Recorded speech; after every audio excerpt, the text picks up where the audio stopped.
All right, let's get right into it. Today, we're diving deep into a Premier League matchup that has huge implications for both teams. Manchester City versus Chelsea. We've been poring over pre-match analyses, predictions, all the good stuff. We've even got some insights from the Opta Analyst supercomputer. Oh, wow. The supercomputer, huh? Yeah, it's a system that uses a ton of data, like past performance, player stats, even things like weather conditions, to try and forecast how the match might go. Sounds pretty high-tech. So what's the supercomputer saying? Big win for City. Well, we'll get to that later, but first, let's set the stage a bit. Okay. Because what's interesting here is that neither of these teams is having the kind of season they're used to. Yeah, you're right. They're usually top of the table, battling it out for the title. Exactly. But this time around, they're both fighting for a top 4 finish just to secure a spot in next year's Champions League. Which, let's be honest, is the bare minimum for clubs of their stature.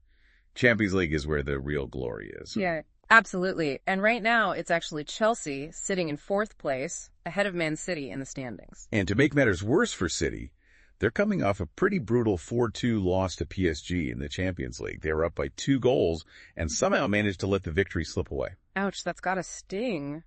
Do you think that vulnerability will carry over to the Premier League? Or can they bounce back against Chelsea? Well, that's the big question, isn't it?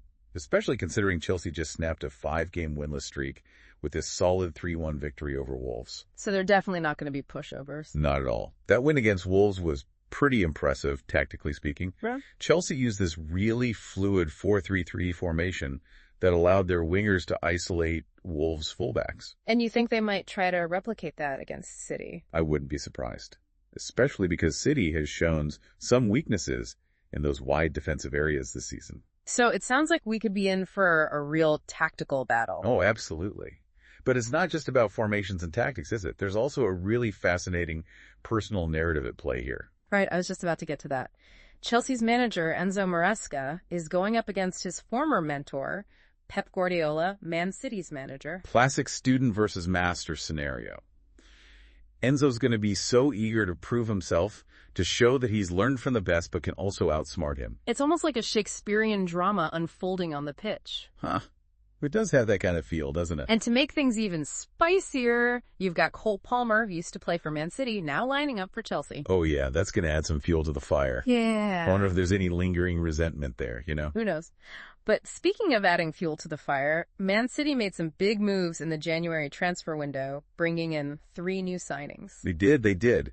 Omar Marmoush, Abdulkadir Kusanov, and Vitor Reis. And let's be honest, the one everyone's talking about is Omar Marmoush. He's coming off an unbelievable season in the Bundesliga. 15 goals, 9 assists, and just 17 appearances. Yeah, he's definitely the one to watch. The question is, can he live up to the hype in the Premier League? It's a whole different ballgame here.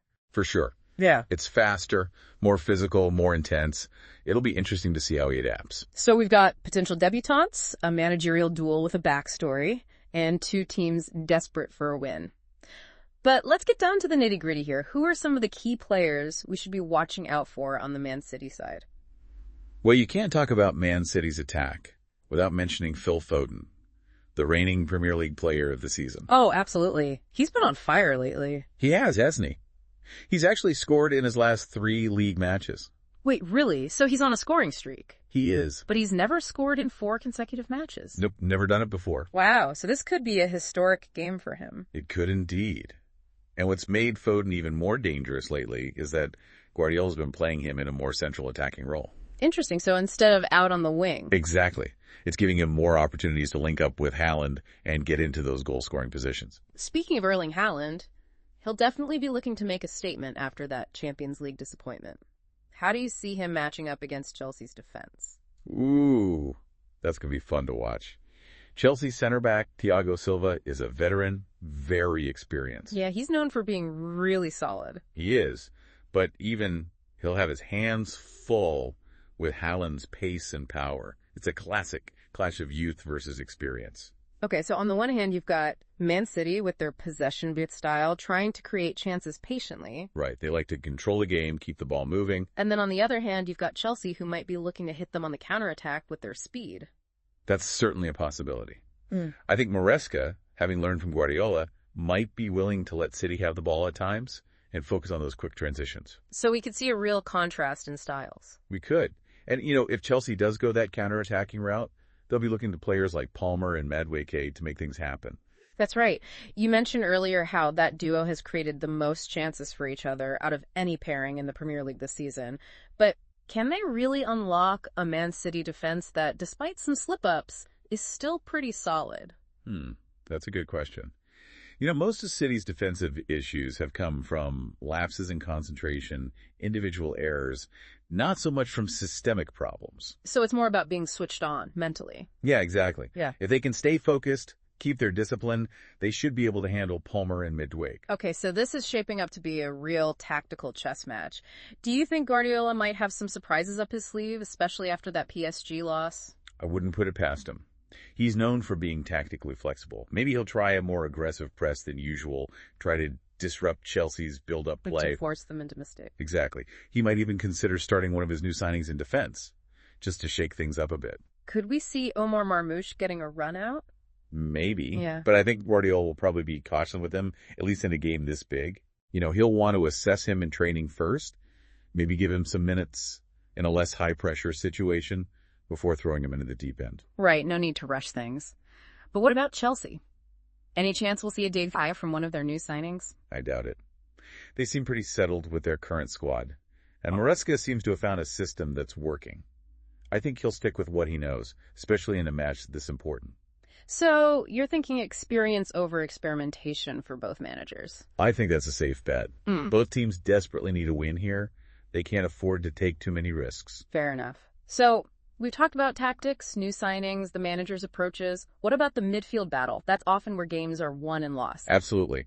And both teams have some real quality in that area. Who do you have your eye on? Well, for Man City, it all starts with Rodri. He's the anchor of their midfield. He's so good at breaking up attacks. He is. And he distributes the ball so well, too. He'll be crucial in controlling the tempo and stopping Chelsea from launching those counterattacks. And for Chelsea, they've got Enzo Fernandez running the show in midfield. He's a special player. Young, but so talented. I've heard great things about him. He's got a real knack for creating chances and dictating the pace of the game. He is. Yeah. And his battle with Rodri in midfield is going to be fascinating to watch. If he can get the better of Rodri, Chelsea will have a good chance of controlling the game. So you're saying that midfield battle could be the key to the whole match? It could be, yeah. But you know what else makes this game even more interesting? The history between these two clubs. Oh, right. I completely forgot about that. What's the head-to-head like? Well, Man City is actually unbeaten in their last 7 Premier League matches against Chelsea. Wow, 7 in a row. That's pretty dominant. It is. But here's the thing. Chelsea has only kept 1 clean sheet in their last 16 away matches against City. Really? So even though City has been winning, they've been conceding goals. Exactly. Which makes me think we might be in for a high-scoring game. That's interesting. Because if the midfield battle is as tight as we think it'll be, how can it also be a goal fest? Is Chelsea's attack just that good? Well, their attack is definitely strong, with players like Sterling, Jackson, and Madueke. But I think it's also about Man City's defensive lapses. We've seen them switch off at times this season, especially out wide. So maybe it's not about Chelsea shutting down City's midfield completely. Maybe it's more about exploiting those moments of weakness when they happen. Exactly. And let's not forget that these are two teams with a lot of attacking talent. Even if the midfield battle is a stalemate, one moment of brilliance from a player like Haaland, Foden, or Sterling could decide the game. All right, so we've talked about tactics, individual matchups. We've even looked at the history between these two clubs. But let's get to the question everyone wants to know the answer to. Who's going to win? Well, the Opta-Analyst supercomputer, remember, that's the one that crunches all that data to predict match outcomes, gives Man City a slight edge. Okay, so City are the favorites. Slightly, yeah.